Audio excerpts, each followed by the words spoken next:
नमस्कार मित्र हो. मी प्राध्यापक डॉक्टर बाळासाहेब सुतार. आज या PPTच्या द्वारे आपण शाहिरी वाङ्मयाचा परिचय करून घेणार आहोत.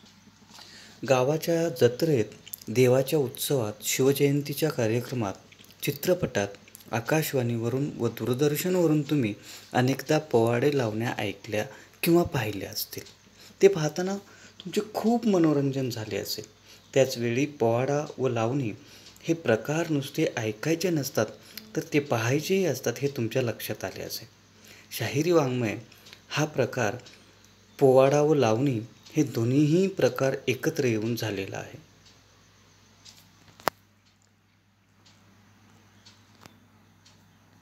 शाहिरी स्वरूप आणि अर्थ. शाहीर हा शब्द उर्दू भाषेतील शायर या शब्दापासून आला आहे. शायर म्हणजे कवी आणि शायरी म्हणजे कविता. परंतु शाहिरांच्या परंपरेशी शायरीचा काहीही संबंध नाही. मुसलमान राजवटीमध्ये उर्दूचा प्रभाव मराठीवर पडला. त्यातून शाहीर म्हणजे कवी हा अपभ्रंश जन्माला आला असावा. मराठीतील शाहीर म्हणजे विशिष्ट प्रकारचे लावण्या पोवाडे काव्य लिहिणारा, गाणारा असा अर्थ आहे. शाहिरी कविता म्हणजे वीरांच्या विलासाची आणि पराक्रमाची कविता असा अर्थ रूढ झाला आहे. शाहिरी काव्य लोकजीवनातून निर्माण झाल्याने भोवतालच्या वातावरणातील रगेलपण व रंगेलपणाचे चित्रण आले. पुण्यासारखी मोठी मोठी शहरे, अशा शहरामधून घोड्यावर बसून हिंडणारे सरदार आणि पैठणीचा दिमाग दाखवता आपल्या सौंदर्याची उधळण करीत फिरणाऱ्या ललना यांचे चित्रही शाहिरांनी केले. या काव्यात तत्कालीन मराठी माणसाच्या दैनंदिन जीवनातील वास्तव अनुभवाचे चित्रण आले आहे.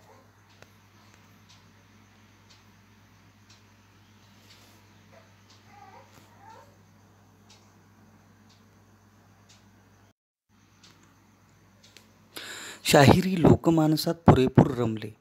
त्यांना सांसारिक जीवनाचा अपार लोभ होता. पराक्रमाची बेहोशी होती. लावण्यवतीच्या सौंदर्याची कदर होती.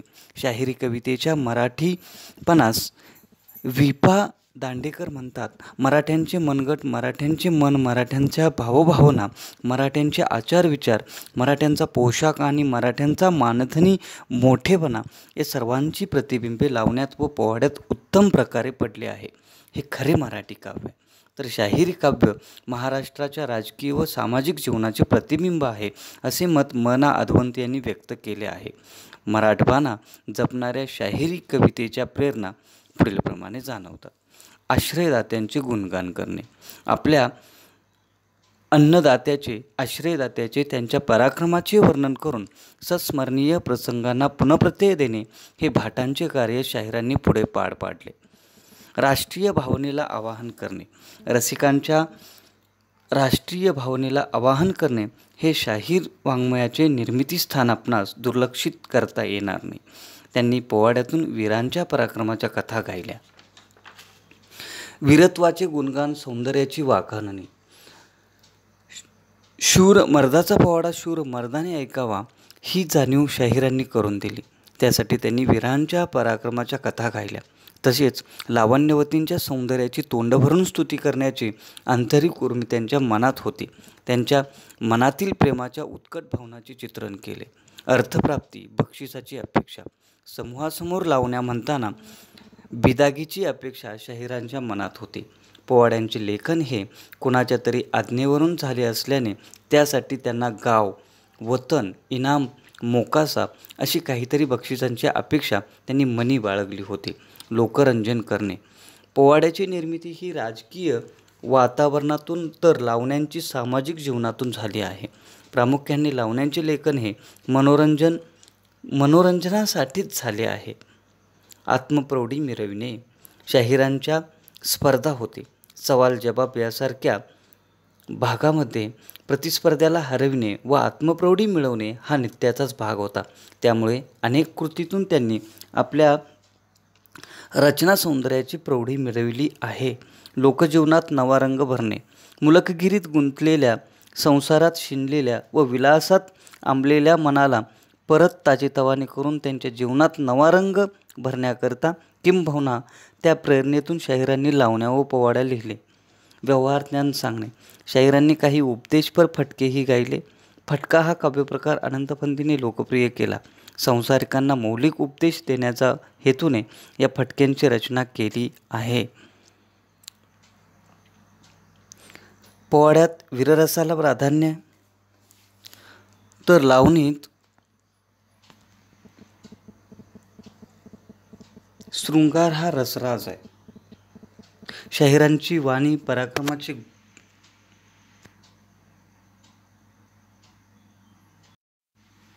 शाहिरी कवितेची अंगे. शाहिरी काव्याचे पोवाडे व लावणी असे दोन प्रकार पडतात. पोवाड्यात वीररसाची निष्पत्ती होते, तर लावणीत शृंगार रस प्रधान असतो. लावणी स्फुट स्वरूपाचे काव्य आहे, तर पोवाडा दीर्घ काव्यात मोडतो. लावणी आत्मनिष्ठ, तर पोवाडा वस्तुनिष्ठ असतो. मराठीत पोवाड्याचा जन्म लावणीच्या अगोदर झाला. पोवाड्याचा सर्वात जुना उल्लेख 12-13व्या शतकातील महिकावतीच्या बकरीत सापडतो. मराठीतील पहिला उपलब्ध पोवाडा शिवकाळातील आहे. पोवाड्यात आदर्शाची पूजा, वीरत्वाला व राष्ट्रीय भावनेला आवाहन केलेले असते. पोवाड्यात शिवकाल व पेशवेकालीन राष्ट्रीय कविता असं म्हटलं गेलेलं आहे. शाहिरांनी देशभक्तीने जशी कविता लिहिली तशीच अर्थार्जनासाठी लिहिलेली दिसून येते. थोडक्यात शाहिरांनी भाटाचेच कार्य केले. मराठीतील 300 पोवाडे उपलब्ध आहेत. मराठीच्या अत्यंत पराक्रमाच्या प्रसंगाचे वर्णन पोवाड्यातून आलेले आहे. दुसरा बाजीराव व सवाई माधवराव यांच्याच काळातील पोवाडे उपलब्ध आहेत. पहिला बाजीराव छत्रपती संभाजी महाराज यांच्याकडे शाहिरांचे लक्ष केलेले दिसत नाही. पोवाड्याचे स्वरूप. वीरांच्या पराक्रमाचे, विद्वानांच्या बुद्धिसामर्थ्याचे व गुणकौशल्याचे काव्यात्म वर्णन, गुण किंवा स्तुती म्हणजे पोवाडा होय. प्र अधिक वद असून स्तुती करणे असा त्याचा अर्थ आहे. मना सहस्त्रबुद्धे यांनी पोवाड्यास कीर्तिकाव्य असे संबोधले आहे, तर विका राजवाडे यांनी त्यास चंपूकाव्य असे म्हटलेले आहे. पोवाड्याची उत्पत्ती देवीच्या गोंधळापासून झाली असावी अशी धर्ममूलक उत्पत्ती मराठी साहित्य समालोचनकार V.C. सरवटे यांनी मानली आहे. त्यांची रचना ही गोंधळ्याच्या कथानिवेदनासारखीच आहे. शाहिरांनी लिहिलेले पोवाडे 300च्या आसपास आढळतात. त्यामध्ये शिवाजी महाराजांपासून ते पहिल्या शाहू महाराजापर्यंतच्या काळात 7 पोवाडे, पेशवे काळावर 150 पोवाडे व उरलेले अव्वल इंग्रजी काळातील पोवाडे आढळून येतात.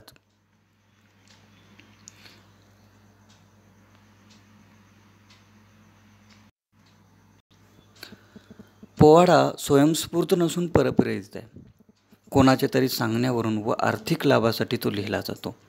शाहीर पोवाड्यातील वर्णविषयाशी तादात्म्य झालेला असतो, त्यामुळेच त्यात रसनिर्मिती होते. पोवाड्यात तत्कालीन लोकांच्या भावभावना व्यक्त झालेल्या असल्याने पोवाडा म्हणजे तत्कालीन लोकांच्या भावभावनाचे चित्र होय. पोवाड्यातील वर्णने सत्य असतीलच असं नाही.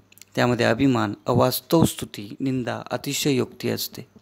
पोवाड्यातील रचना गोंधळासारखी असते. गणेश, शारदा अशा देवतांना नमन असते. पोवाड्यात काल्पनिक कथा, दंतकथा, विनोद, उपहास इत्यादीचा उपयोग केला जातो, त्यामुळे त्याला ऐतिहासिक मूल्य नाही. पोवाडा भावोत्कट असतो. रचना धावती, गतिमान असून वीरवृत्तीला आव्हान करणारी असते. पोवाडा श्राव्य व दृश्य असतो.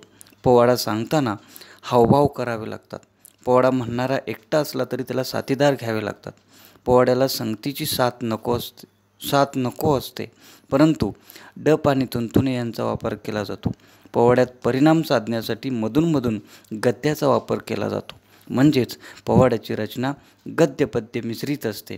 त्यामुळे इतिहासाचार्य विका राजवाड्यांनी त्याला चंपूकाव्य असे म्हटले आहे.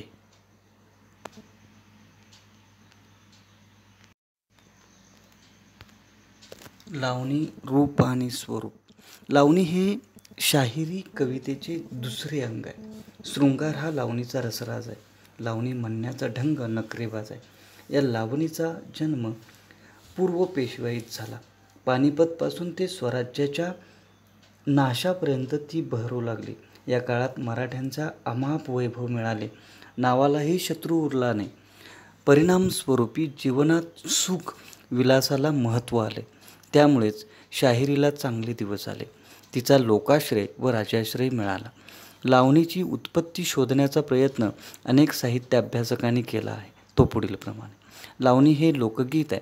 शेतात लावणी करताना म्हटले जाते ते लावणी गीत. लवण म्हणजे सुंदर, त्यावरून लावण्य या भाववाचक नामाप्रमाणे सौंदर्य वर्णन पण काव्य म्हणजे लावणी होय. कृपा कुलकर्णी यांनी लावणीचे मूळ लापानिकेत शोधले आहे. लापानिका म्हणजे आध्यात्मिक कुटप्रश्नात्मक संस्कृत रचना.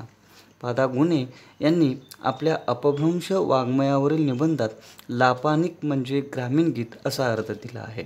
मवा धोंड यांनी लावणी ही शुद्ध मराठी काव्यप्रकार असून लावणे या क्रियापदापासून लावणी हे नाम सिद्ध होते असे मत व्यक्त केले आहे.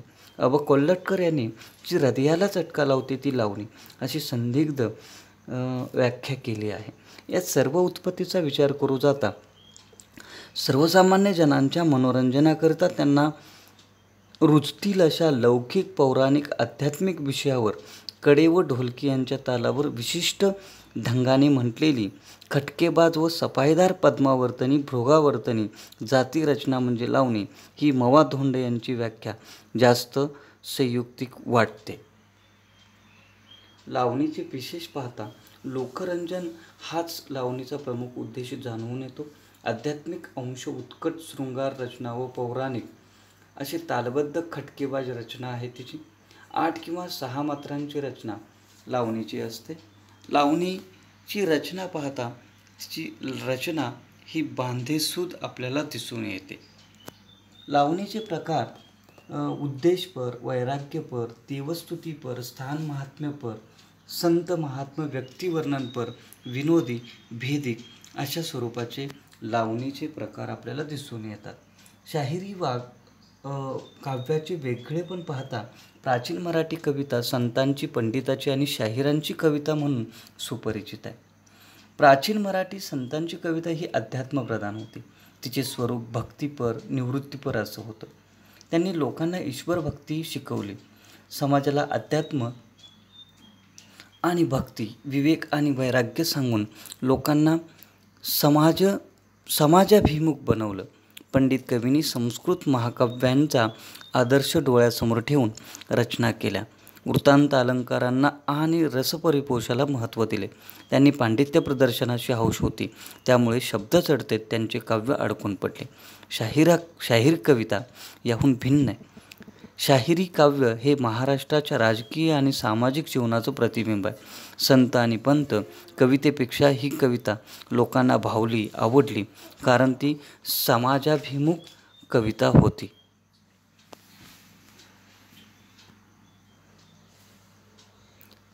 समारोपाकडं आपण वळतोय. समारोपात आपण असं म्हणू, शाहिरांनी आपल्या कवितेत सामान्य माणसाचे जीवन, संसार, सुखदुःखे, रगेल आणि रंगेलपणा याचं चित्रण केलं. शाहिरांनी लोकांना जीवनाचा आस्वाद घ्यायला शिकवलं. लोकजीवनातील विविध प्रसंग, जीवावर उदार होऊन पराक्रम करणारे वीर पुरुष आणि आपल्या सौंदर्याने मोहिनी घालणाऱ्या यवनांचे प्रेमोत्कट भाव त्यांचे चित्रण केले. भोवतालच्या वातावरणातील रगेल आणि रंगेलपणातून प्रत्ययाला येणारे अशाच प्रसंगाचे काव्यविषय बनवले. लोकांच्या भावना त्यांच्या शब्दात मांडल्या. जनमानसाची नस त्यांनी ओळखली होती. तो धामधुमीचा काळ होता, म्हणून वीरांचे पोवाडे गायले. त्यांच्या मनाला दिलासा, विरुंगळा मिळावा म्हणून लावण्या लिहिल्या. यात रामजोशी, छगनभाऊ, होनाजी, परशुराम यांचे योगदान महत्त्वपूर्ण आणि अमूल्य आहे. धन्यवाद मित्रांनो.